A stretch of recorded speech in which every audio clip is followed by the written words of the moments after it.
Melanggar, makanya di negeri ini kegagalannya di mana? Mereka melaksanakan sila pertama itu sudah gagal semua. Gagal semua. Iya, karena oleh karena itu 2019 saya membuat buku 99% manusia di dunia gagal paham tentang Tuhan. Oh. Iya. Makanya ngawur-ngawur ya. Iya, ngawur-ngawur. Misalnya ya, korupsi uang 10.000. Oh, 10.000 beli cuimi kok enak. Padahal uang itu uang kas negara. Terus besok lagi ada 100.000 beli sate, kalgule. Loh kok enak? Itu ya. Ya itu ya. Terus apa? Lama-kelamaan jadi biasa kan. Setelah itu lalu sholat. Perasaannya kalau sudah sholat itu diampuni. Nggak bisa, Mas. Nggak bisa. Ini kita bicara tentang apa namanya keadilan ya. Ya. Sekarang kan kita lihat banyak gerakan membela tanah rakyat kecil dan warisan budaya yang. Kenapa justru tidak dilindungi undang-undang? Ya karena yaitu tadi saya katakan sejak tahun masuk ke tahun 65 itu kita itu sudah bukan bangsa Indonesia lagi ya. Otak kita itu sudah dibuat sedemikian rupa termasuk kurikulum pendidikan dirubah, lalu maaf ini ya, fanatisme agama itu didorong ke depan untuk supaya menonjol. Jadi mereka berlindung dalam agama dalam tanda petik. Kekeliruannya di situ. Lebih cenderung ke golongan gitu. Ke golongan ya, toh kalau orang mati demi kepentingan agama belum masuk surga. Kalau mati demi kepentingan keluarga belum masuk surga. Tapi kalau sudah berani mati di tiang salib, Tuhan Yesus maaf pinjam budaya orang Nasrani ya, disalib, dipaku. Apa yang dikatakan? Ya Bapakku, ampunilah mereka, sebab mereka sebenarnya tidak tahu apa-apa. Itu kan mulia banget. Itu berarti bahwa tubuh ini sanggup untuk musnah karena demi kepentingan bangsa, itu baru surga. Yang patut dicontoh seperti itu. Nah, iya. Berarti pemimpin tertinggi di Jawa Timur ini belum mewakili kita semua. Waduh, jauh Mas, jauh, belum. Oleh karena itu, ini saya pernah berkali-kali dipancingi sama kawan-kawan itu apa nanti ada Satrio Piningit banyak, Satrio Piningit ribuan. Tapi yang ditunggu siapa? Satrio Pinilih. Kalau Satrio Pinilih hanya satu Mas. Nggak mungkin lah, Piningit banyak, orang nasionalis banyak, wes. Tukang becak di Malang itu ya, ada yang padahal orangnya itu jalannya itu nggak seng-sengan gini, becaknya itu dikuasai merah putih banyak tuh isi banyak itu loh, itu kan nasionalis sifat. Padahal secara umum nggak normal orang itu, tapi hatinya normal, mulia ya. Iya.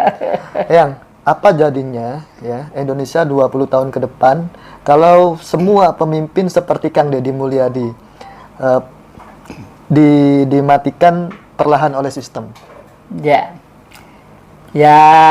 dengan viral menggeliatnya si Gibran anak kemarin sore yang dikondisikan sedemikian rupa secara paksa. Itu secara paksa? Oh, saya pakai istilah secara paksa. Bagaimana tidak? Wong sebelum satu secara politik tidak memenuhi syarat, kedua kali secara umur tidak memenuhi syarat. Tapi bapaknya pinter, orang-orang KPU sama orang-orang ini diganti dulu kan, diganti orangnya. Ya ada yang saudaranya, ada yang ini, baru diangkat lah. Targetnya kan dia itu untuk menjadi RI 1. Saman bayang nih, sama narek nom ya. Nek Republik Indonesia Sabang Merauke, Roti Morotai ya, dipimpin anak kemarin sore yang tidak pengalaman politik, apa jadinya? Ini yang ditunggu Barat. Itu bukan apa namanya isu belaka ya, memang itu by design ya. Oh iya, by design itu, by design. Dan saya yakin bukan otaknya Jokowi. Maaf, kalau secara real Jokowi itu ininya kurang mampu sebenarnya. Ya karena apa? Orba, oligarki, konglomerat bermasalah, koruptor bermasalah. Kalau dipimpin dia enak, dia bisa tidur nyenyak, gitu loh. Oh gitu. Iya. Apa mungkin termasuk pagar laut yang kemarin dibangun? Termasuk itu. Makanya ada PEK 2 ya. Itu sudah mengkondisikan negara dalam negara, ya. Makanya kemarin itu jenderal-jenderal senior pada bersuara itu, saya salut itu. Bagaimanapun TNI jenderal-jenderal senior itu ya, mau supaya si Gibran dimakzulkan, itu berarti jenderal-jenderal senior itu masih setia terhadap NKRI. Yang jadi sepakat? Sepakat banget. Iya. Oke. Apakah kita sebagai bangsa terlalu sibuk jadi modern sampai lupa cara menjadi manusia Indonesia yang sejati, Eyang? Ya, jadi manusia yang sejati itu sebenarnya gampang, Mas ya, gampang ya. Karena saya itu pernah melacak dengan Mbak Astrid ke Gunung Kelut, ke Blitar ya. Di Indonesia itu ada yang istimewa. Empu Barada dari rambut Wonte Mlingi, abad 78, bisa terbang tanpa mesin, tanpa baling-baling. Itu real? Itu real. Kalau itu masih pitutur dari orang tua ke orang tua, peninggalannya masih ada ya. Peninggalannya itu di rambut Wonte Mlingi itu ada ponasam, itu yang kecentet. Karena dikutuk. Mau terbang jubahnya robek. Wah, kurang ajar pun beringin. Coba mau terbang supaya ya kamu selamanya tidak akan bisa besar. Berarti orang yang bisa terbang itu ternyata bukan fiksi ya? Bukan fiksi. Yang kedua Eyang Lawu, Prabu Brawijaya kelima. Kalau itu mata saya tahu sendiri. Ya, saya tuh sering dalang di tempat-tempat yang wingit-wingit itu, antara lain di Ketonggo Ngawi. Di sana ada Srigati namanya. Saya sering dalang di sana. Waktu saya dalang itu ada seseorang di kiri kotak ya, saya itu berdiri mulai sore jam 9 itu. Begini sambil lihat loh. Saya lirik gini. Orang itu kok ganteng, bagus. Ganteng gitu, terus pakai jubah wungu, sutro, terus ini bel-belnya kayak film India itu bel-belnya. Ganteng. Terus saya baru jam 5 pagi matahari terbit ya. Itu beliau tuh jubahnya di beber gitu lalu terbang di antara pohon-pohon jati ke puncak Gunung Lawu. Saya masih belum berani cerita. Saya khawatir mesti aja baru dalang semalam agak error otaknya gitu ya. Di sana itu juru kuncinya itu memang hutan Ketonggo itu kalau nggak salah punya Keraton Jogja ya. Yang Darmo-Darmojo itu sudah almarhum. Itu juru kuncinya sana. Saya dipanggil, Mas Hati, dalam yang tadi malam ditungguin eyangnya. Siapa yang? Eyang Lawu.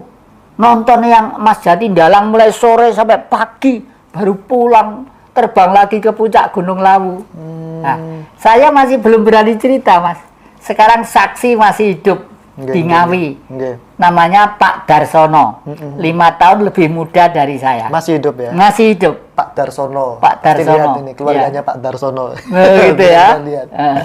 Nah, terus meskipun beliau lebih muda dari saya, karena orang laku siang malam di hutan Ketonggo, saya panggil Pak. Dalam Pak Darm. Tadi malam ditungguin eyangmu. Sinten Pak Dar? Eyang Lawu. Duh, kak kowe dalang lu jat mulai sore sampai pagi baru pulang. Baru saya berani cerita termasuk ke YouTube ini. Siap. Eyang, apa sebenarnya yang lebih dibutuhkan bangsa ini? Sistem besar atau hati besar seperti Kang Deddy Mulyadi? Mana yang dibutuhkan ya? Hati besar. Hati besar seperti Kang Deddy ya? Iya, hati besar itu dengan sendirinya akan mempengaruhi makrokosmos ya. Makrokosmos itu dunia besar. Dunia besar. Karena Nusantara dulu tuh pernah berhasil di bawah pimpinan Tri Buana Tunggadewi. Tri itu 3, Buana itu bumi, Dewi itu wanita. Seorang wanita yang mampu menerap energi makrokosmos ke mikrokosmos. Sehingga Majapahit pada waktu itu berwibawa selama 341 tahun. Kewibawaannya 2/3 dunia. Loh, itu mbah-mbah, sampean mbah-mbah kita semuanya. Ya kulitnya ya gini, yang ganteng gini, kalau laki loh ya. Ya cantik gitu. Jadi leluhur kita itu keren-keren. Waduh. Dan itu sudah diprediksi oleh seorang ahli sejarah dan antropologi dari sana, Profesor Dr. Antonio Sebastian ya, itu dari Eropa, bahwa setelah Atlantik tenggelam, di dunia ini sisanya manusia yang cerdas otaknya sekarang menjadi bangsa yang disebut bangsa Nusantara Indonesia ini loh. Itu cerdas-cerdas. Ya memang benar. Orang Barat bisa terbang menemukan baling-baling yang bisa bawa awak pesawat ya. Orang kita pakai jubah aja. Ya, coba terbang ya. Iya. Itu saya keinget film kartun masa kecilku, Dragon Ball itu kan super saya, Bus. Iya. Iya. Oke, Yan. Kenapa orang seperti Kang Deddy yang menjaga budaya dan alam justru sering dianggap aneh di zaman sekarang? Apa yang menyebabkan itu? Ya? Dan ini malah ada yang bengok-bengok ya katanya, waduh, nanti kalau Deddy kuasa, kita itu akan dianggap orang gini-gini, dibanding nggak bal-bal putih-putih loh. Oh iya. Oh ya itu. Wah, batinku. Tak dongak nih kuasa. Nanti kalau kuasa, hidup di Indonesia boleh, ceramah agama apapun boleh.